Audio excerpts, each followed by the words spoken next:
Fairview Eagles, and welcome to our 7th weekly meeting. This week we're going to go ahead and rewind a little bit, and we're going to be talking about Red Ribbon Week. During Red Ribbon Week, we celebrate making healthy life choices and making the decision to be drug-free. To go ahead and talk about those decisions, we are going to be reading one of my favorite books that is actually written in poem form. The book is called The Spider and the Fly. I hope you enjoy it. The Spider and the Fly by Tony Disraeli. Will you walk into my parlor, said the spider to the fly. 'Tis the prettiest little parlor that you ever did spy. The way into my parlor's up a winding stair, and I have many curious things to show you when you're there. Oh, no, no, said the little fly, to ask me is in vain, for who goes up your winding stair can never come down again. I'm sure you must be weary, dear, with soaring up so high. Will you rest upon my little bed, said the spider to the fly. There are many curious curtains drawn around, the sheets are fine and thin, and if you like to rest a while, I'll snugly tuck you in. Oh, no, no, said the little fly, for I've heard it said, they never, never wake again who sleep upon your bed. Said the cunning spider to the fly, dear friend, what can I do to prove the warm affection I've always felt for you? I have within my pantry good store of all that's nice. I'm sure you're very welcome. Will you please to take a slice? Oh, no, no, said the little fly. Kind sir, that cannot be. I've heard what's in your pantry, and I do not wish to see. Sweet creature, said the spider, you're witty and you're wise. How handsome are your gauzy wings, how brilliant are your eyes.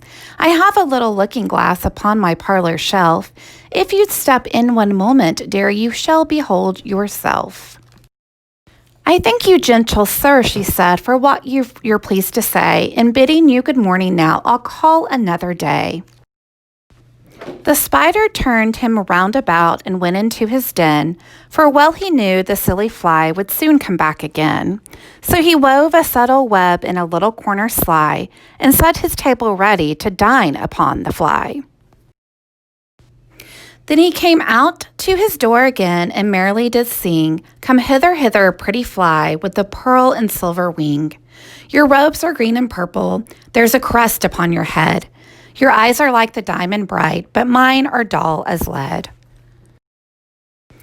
Alas, alas, how very soon this silly little fly, hearing his wily, flattering words, came slowly flitting by. With buzzing wings she hung aloft, then near and nearer drew, thinking only of her brilliant eyes and green and purple hue, thinking only of her crested head, poor foolish thing, at last. Up jumped the cunning spider and fiercely held her fast.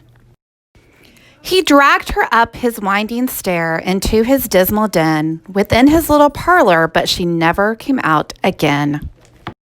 And now, dear little children, who may the story read, to idle, silly, flattering words, I pray you never give heed.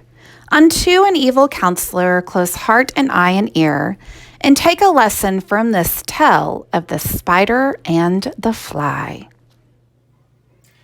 In our story, The Spider and the Fly, the spider was trying to entice the fly to come into its web. But in the beginning of our story, the fly kept saying, no, no, no, no, no. You know, I've heard that whoever goes into your web doesn't ever come out again, okay? And at first it looks like the fly is going to get away from the spider.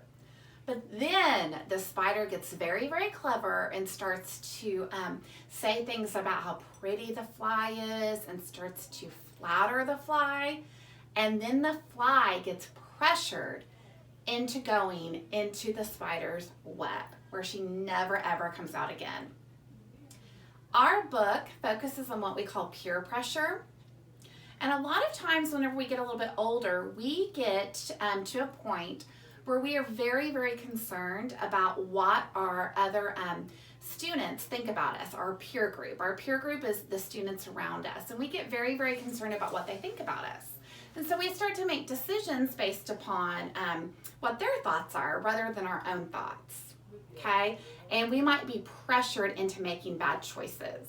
And in our book, this fly was pressured into making a really unhealthy choice by the spider, okay? And the spider tried different things. The spider tried to say, why don't you come look in the mirror? Why don't you come take a nice nap? Why don't you come eat some food? And then when the spider started talking about how beautiful she was, then she went ahead and went along with the spider and never came out again, okay? So as we get older, we've got to make sure that we are not being like the fly, and we are not just giving in to peer pressure. We need to make our own choices. And at this time, you are going to get 2 sheets. One sheet has a T-chart on it that says, choosing to be drug-free. And at the top, the titles say, healthy choice and unhealthy choice. Then you're going to get a sheet full of choices. And you're going to cut apart those rectangles and glue them onto your T-chart into 2 separate categories, unhealthy choices and healthy choices. After you're done with that, your teachers can go over that with you, and then we will be meeting for week 8, the week before Thanksgiving, next week.